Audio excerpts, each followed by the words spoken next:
End gold buyers, మీ కష్టాల్లో నమ్మకమైన మీ ఆత్మీయ నేస్తం. నమస్తే, వెల్కమ్ టు ఐ డ్రీమ్. నేను మీ మాధురి. మనలో చాలా మందికి వణుకుడు వ్యాధి ఉంటుంది, షివర్ అవుతూ ఉంటారు ఊరికే. అయితే చాలా దగ్గరలకు వెళ్ళినప్పటికి కూడాను చాలా మంది డాక్టర్స్ చూసేసరికి కూడాను వాళ్ళకి సరైన ట్రీట్మెంట్ అనేది జరగదు. అయితే మన ఇంటిలోనే వంటింటిలో ఉండే చిన్న చిన్న వస్తువులతోనే మనకి చక్కగా ఆ వ్యాధిని నివారించుకోవచ్చు అంటున్నారు చిట్టిబొట్ల మధుసూదన్ శర్మ గారు. ఈయన గురించి మనం ప్రత్యేకంగా చెప్పాల్సిన అవసరం లేదు. వంటింటి చిట్కాలు అని మనకి ఎక్కడ సెర్చ్ చేసినా సార్ వీడియోస్ అనేవి మనకి తెలుస్తూ ఉంటాయి.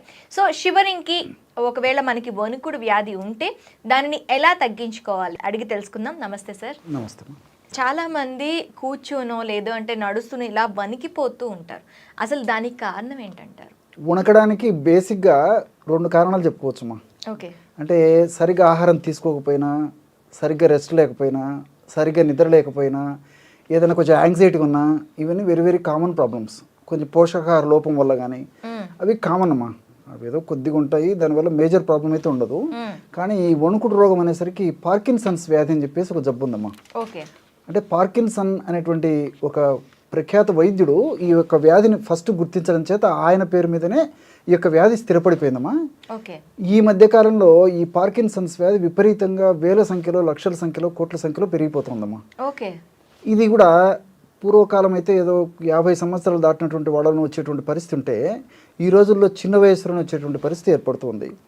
దీనికి సంబంధించి ఆయుర్వేద వైద్య విధానంలో వేలాది సంవత్సరాల క్రితమే మన మహర్షులు కంపవాతం అనేటువంటి పేరుతో ఆ యొక్క వ్యాధిని గురించి ప్రస్తావించి చక్కటి రెమెడీస్ కూడా తెలియజేయడం జరిగిందమ్మా. సంస్కృతంలో కంపం అంటే వణకడం, నథింగ్ బట్ షివరింగ్. సో కంపం వణకడం ప్రధానంగా ఉంటుంది కాబట్టి మన వాళ్ళు మహర్షులు కంపవాతం అనేటువంటి పేరుతో ప్రస్తావించి చికిత్స మనకు సూచించడం జరిగిందమ్మా. అంటే ఇది ముందు నుంచే ఉంది, ఈ మధ్య కాలంలో ఎక్కువైంది అంతేమ్మా. చాలా మందికి అవగాహన లేదు, కానీ ఈ ప్రపంచంలో అందరికంటే కూడా మన వాళ్ళు ముందే చెప్పినట్టు కూడా మనకు ఈ యొక్క ఆధారాన్ని బట్టి తెలుస్తుందమ్మా. కాబట్టి మనకు దేశంలో మొదటి నుంచి ఉందమ్మా. తర్వాత ఇంకోటి ఏంటంటే ఈ యొక్క వ్యాధి లక్షణం ఏంటంటే మొట్టమొదట ఏదో ఒక అవయవం మీద దాని ప్రభావం చూపిస్తుందమ్మా. ఎడమ చెయ్యి కానీ, కుడి చెయ్యి కానీ, కుడి కాలు కానీ, ఎడమ కాలు కానీ, తల కానీ, ఏదో ఒకటి. సర్వసాధారణంగా 100కి 90 భాగాలు కూడా పేషెంట్స్లో ఫస్ట్ చేతికి మొదలవుతుందమ్మా. ఓకే. వణకడం అంటే వాళ్ళు ఏంటంటే ఏదన్నా పట్టుకున్న షేక్ మొదలవుతుంటుంది ఈ విధంగా. రెండోది ఏంటంటే ఈ పిల్ రోల్ టైప్ అంటే మాత్రలు చుట్టినప్పుడు ఎలా ఉంటుందో ఇలా వాళ్ళకు తెలియకుండా ఇన్వాలంటరీగా జరిగిపోతుంటుందమ్మా ఇలా.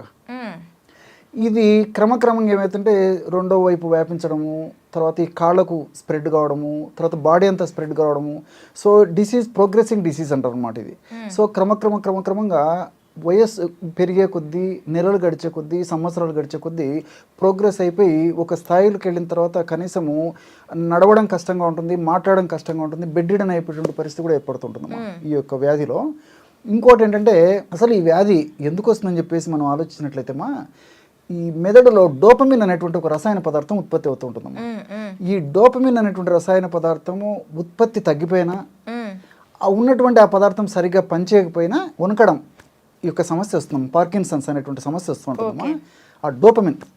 సో ఈ డోపమిన్ కరెక్ట్గా ప్రొడ్యూస్ అయ్యి కరెక్ట్గా అది పనితీరం కరెక్ట్గా ఉంటే ఈ యొక్క సమస్య గురించి ఇంకా ఆలోచించాల్సిన అక్కర్లేదమ్మా. సో ఈ యొక్క డోపమిన్ సరిగ్గా పనిచేయకపోవడం వల్ల ఉన్నది కూడా ప్రొడ్యూస్ కాకపోవడం ఒకటి, సరిగ్గా పనిచేయకపోవడం ఒకటి, ఈ రెండింటి వల్ల జనరల్ ఈ వణకడం అనేది వస్తూ ఉంటుందమ్మా. సో దీనివల్ల ఏం జరుగుతుందమ్మా, ఈ మజిల్ బాడీ లేదా నర్వ్స్ కోఆర్డినేషన్ దెబ్బతింటుందమ్మా.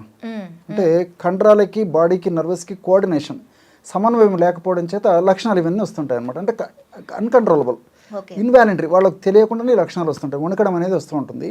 దీనివల్ల ఏమవుతుందంటమ్మా, వ్యాధి ప్రారంభంలో కొన్ని లక్షణాల నుండి క్రమంగా లక్షణాలు కూడా పెరిగిపోతుంటాయమ్మా. ఒక స్థాయిలో వ్యాధి పెరిగే కొద్దీ కూర్చోవడం కష్టంగా ఉంటుంది, నుంచోవడం కష్టంగా ఉంటుంది, నడవడం కష్టంగా ఉంటుంది, మెట్లు ఎక్కడం దిగడం చెప్పనక్కర్లేదు. తర్వాత రెండోది అంటే కూర్చున్న వాళ్ళు లేవాలంటే ఇబ్బంది పడుతుంటారు, లేచినటువంటి వాళ్ళు వెంటనే నడవాలంటే ఇబ్బంది పడుతుంటారు, స్టెప్స్ వేయాలంటే ఇబ్బంది పడుతుంటారు. అదేవిధంగా ఆహార పదార్థాలు మింగాలన్నా, ద్రవరూప పదార్థాలు మింగాలన్నా, ఘన పదార్థాలు మింగాలన్నా, నవలాలన్నా ఇబ్బంది పడుతుంటారు, నిద్రకి ఇబ్బంది పడుతుంటారు, మానసికమైన ప్రశాంతత కూడా ఉండదు. ఇట్లా కొంతమందికి మోషన్ ప్రాబ్లం ఇదైపోతుంటుంది, మనస్సు కూడా కకావికలం అయిపోతుంటుందమ్మా ఇలాంటి వాళ్ళల్లో. సో సమస్య పెరిగే కొద్దీ ఇలా ఉంటుంది.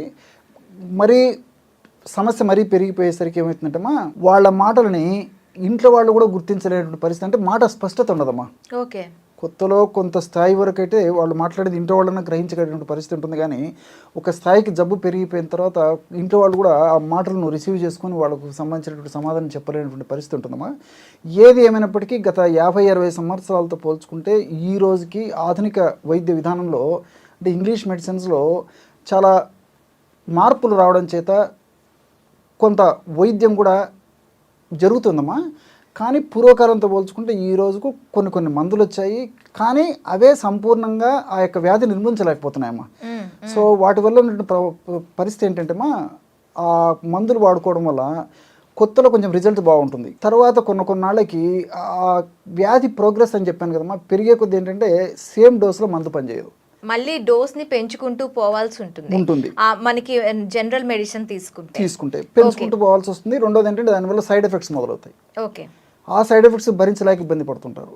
ఇంకొక పాయింట్ ఏంటంటే సేమ్ మెడిసిన్ ఒక స్థాయి వరకు డోస్ పెంచేసేసి తప్పని పరిస్థితుల్లో డాక్టర్స్ మరొక డ్రగ్ను యాడ్ చేసేస్తారమ్మా.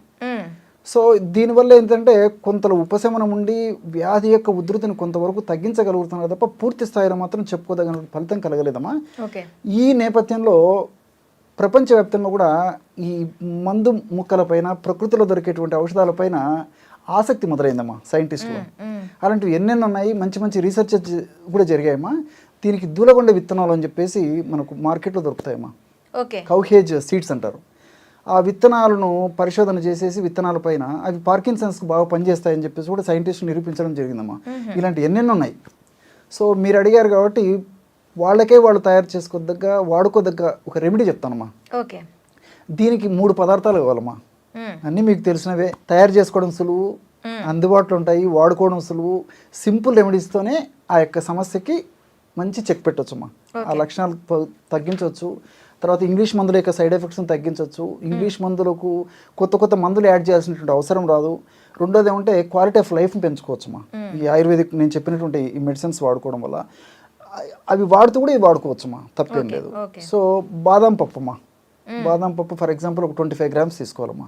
బాదం పప్పుని ఒక గంట లేదా 2 గంటలు వేడి నీళ్ళు నానబెట్టేసేసి పైన తొక్క తీసేసి లోపల పప్పును మెత్తగా ఎండబెట్టేసేసి 1 లేదా 2 రోజుల పాటు మెత్తగా పౌడర్ చేసేయాలమ్మా. అలాగే మిరియాల పొడి కొద్దిగా వేయించేసేసి మిరియాల పౌడర్ ఒక 25 గ్రామ్స్, అంటే బాదం పప్పు మిరియాల పౌడర్ 25 గ్రామ్స్ కలిపేసి పౌడర్ చేసి పెట్టుకోవాలమ్మా.